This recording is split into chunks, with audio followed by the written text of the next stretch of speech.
Our spiritual nutrition. Section 2. Automatic responses.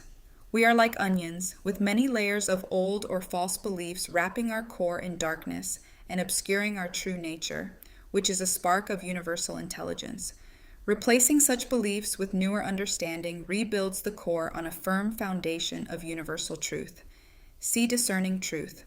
Doing this work enables true freedom of thought, because we stop repeating the thoughts creating our negative life patterns, so we may focus on the present. The key to changing automatic responses, knee-jerk reactions to daily life experiences, is to discover our reasons for choosing to respond the way we do. Those reasons can be found deep within our childhood memories and require focused effort to reveal. Inner child work is the practice of recovering those memories and resolving the issues they created. This initiates the spiritual decluttering process. Begin by building a relationship with your inner child and then with your guide. Order from chaos. When our thoughts are filled with negativity, chaos, it can be challenging to find peace and calm, the order. When something is worrying or angering us, it can be almost impossible to stop thinking about it. The thought keeps endlessly repeating and, after a while, we may not even hear it anymore. But it is still repeating. Without resolution, these often repeated thoughts create accidents, illness, and chronic confusion by lowering our vibrational frequency and keeping us stuck in feedback loops, to say nothing of creating karmic situations. Resolving inner conflicts frees our conscious mind to dwell in the current moment so we can focus on the matter at hand. This improves our memory, our ability to concentrate, and our ability to solve problems. Chaos rescue, or how to deal with spiritual brain freeze. Breathe, focus, seek guidance. Build a relationship with your inner child. Start doing things to support and honor yourself and to encourage self-expression. Do the things you loved to do or wished you could do as a child. Drawing, coloring, finger painting, running, playing skip rope or hopscotch, hula hooping, writing in a diary, or whatever gave you comfort or joy. Use your imagination. These activities will help your inner child feel acknowledged, respected, safe, and secure. Aim to do this at least once or twice each week, even if only for 30 minutes or an hour. Whatever you do, try to memorialize your thoughts and experiences by journaling. Build a relationship with your guide. We are accompanied in life by our guide, our teaching angel, a messenger of God, a divine representative. The guides are the bridge connecting us with the all. Nothing escapes their notice. Nothing in our experience is ignored or overlooked. Our thoughts are every bit as audible to our guide as the spoken word is to us. In fact, our entire life experience is recorded in our Akashic record. Learning to communicate consciously with our guide by asking questions and, just as importantly, by listening for answers, opens the door to finding the root causes of our negative behaviors. Armed with this knowledge, we become able to resolve the difficulties in our lives and begin to meet our soul's purpose. The process of inner child work. Identify a negative behavior. The first step is to identify any negative behavior causing problems for us.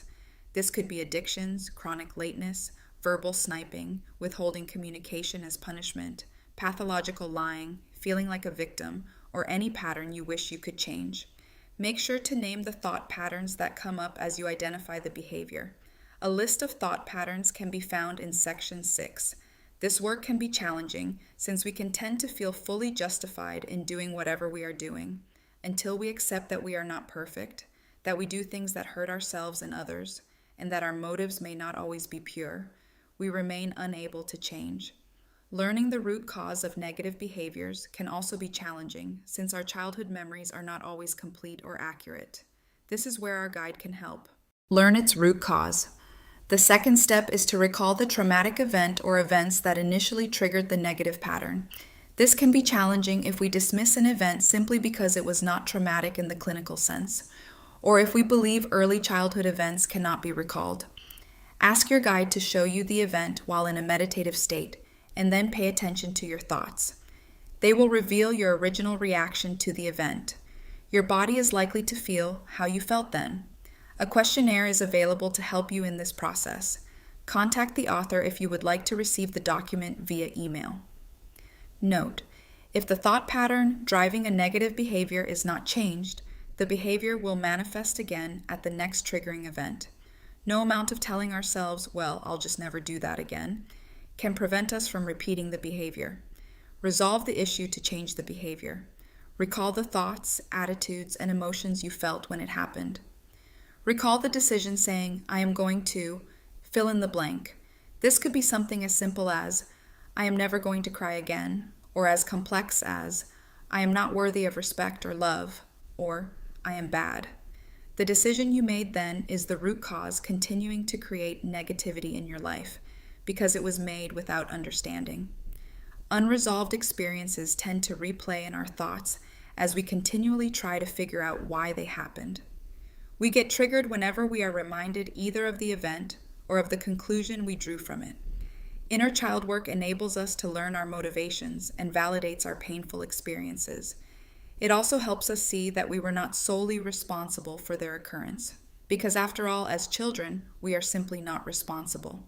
Work with your guide to gain full understanding about why the event happened, why you reacted in the way you did, and why you continued doing the behavior. As adults, we can look at our childhood experiences and find understanding not possible for young children.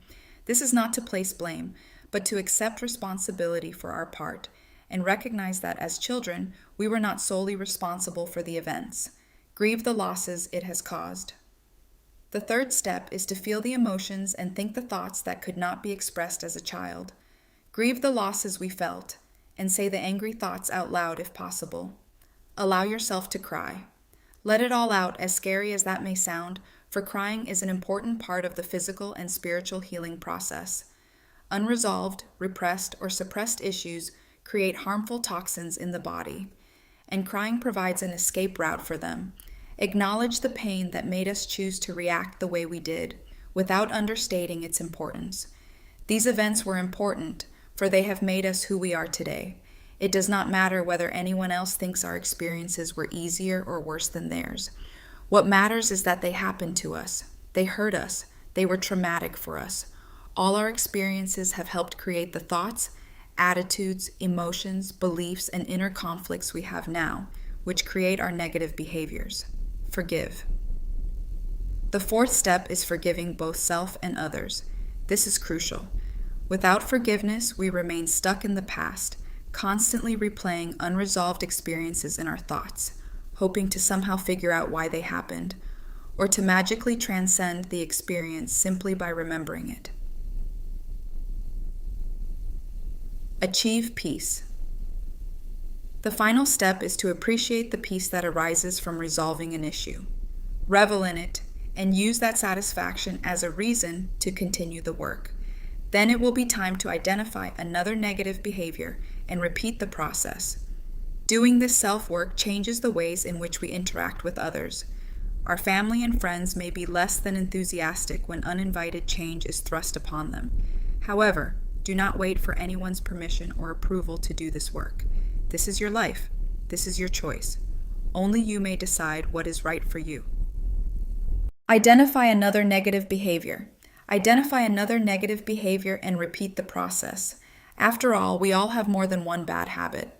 The reasons for our behaviors are multiple and intertwined, so there is always more understanding to be gained. Keep working toward inner peace and enlightenment. Not doing this work puts us at risk for developing many chronic diseases, but don't just take my word for it. Science is now proving the tremendous influence traumatic childhood experiences have on our health in adulthood. About belief systems.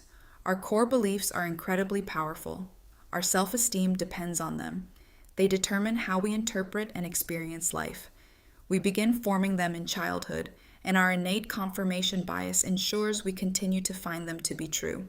Inner child work roots out negative or inaccurate beliefs and thoughts, attitudes, and emotions, and reveals the universal truth about them, rather than what we have come to accept as truth. Looking back on our childhood as adults, we can recall the thoughts we had as young children and find validation. Here is an example of what can happen if inner conflicts are left unresolved. While a young child, the parents of a friend of mine, Kim, separated. Her father moved Kim and her brother to a new home in the stealth of darkness, unbeknownst to their mother. It was a traumatic experience for all, but Kim suffered enormous guilt. Why guilt? She really believed, she had caused all of this turmoil. As a result, she grew up feeling responsible for her brother's and father's care, as well as for looking after their new home. She was only 8 years old. She lost many of her favorite items in the move, since she had no control over which of her belongings came with her. This will come as no surprise then. Hoarding became her security blanket. Kim hoarded not only physical items, but emotional and spiritual anguish. Victim became her identity, and she used this as her reason for underperforming.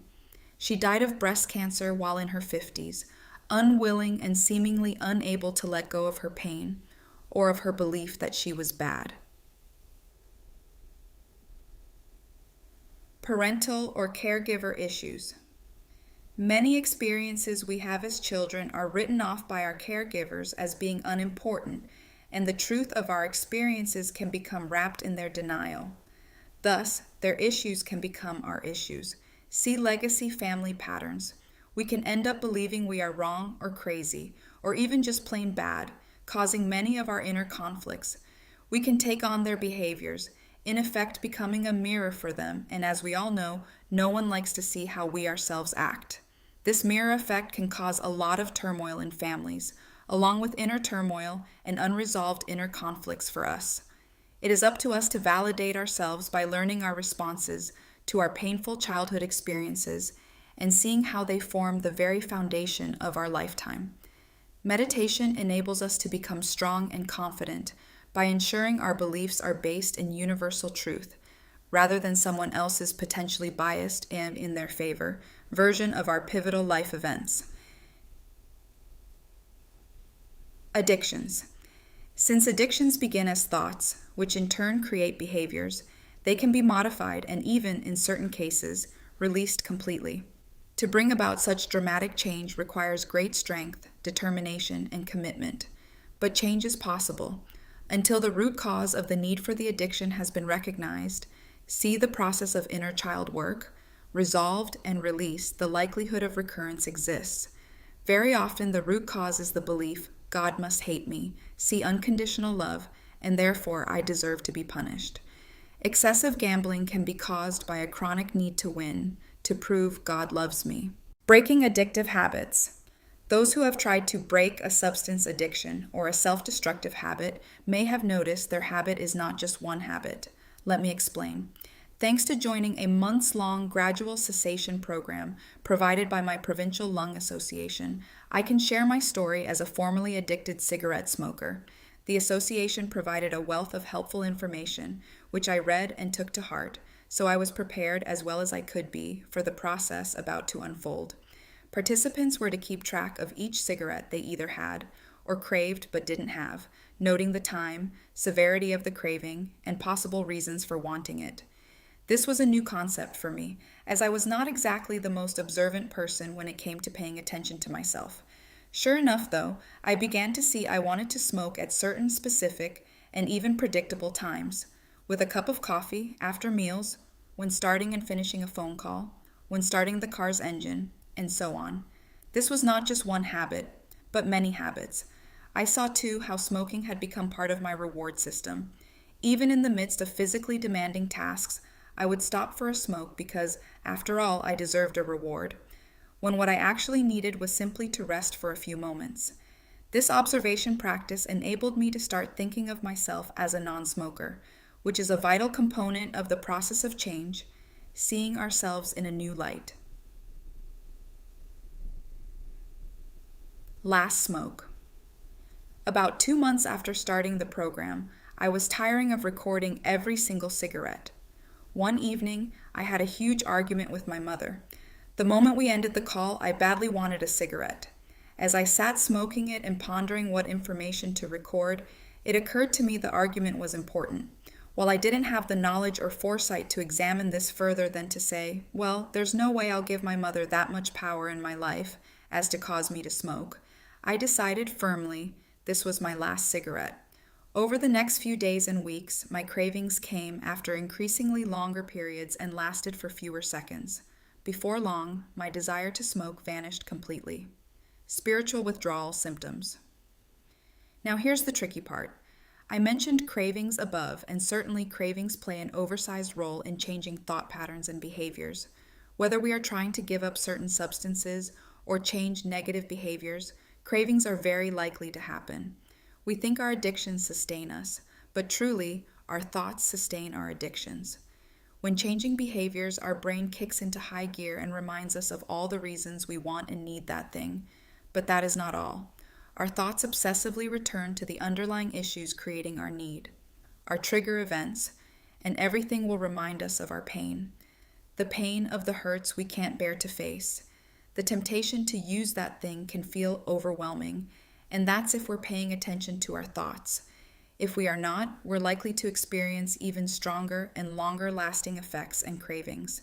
For example, someone with abandonment issues, reverse abandonment, is apt to recreate the very issues their addiction enables them to manage. Such issues might cause us to pick a fight with a loved one, so they blow up at us, giving us an excuse to leave the relationship. B. Leave the relationship, thereby proving we are in fact unlovable. Or C. And this seldom happens, lovingly soothe and comfort us. In this case, the addiction is the need to receive regular, ongoing proof and confirmation that we are loved and appreciated.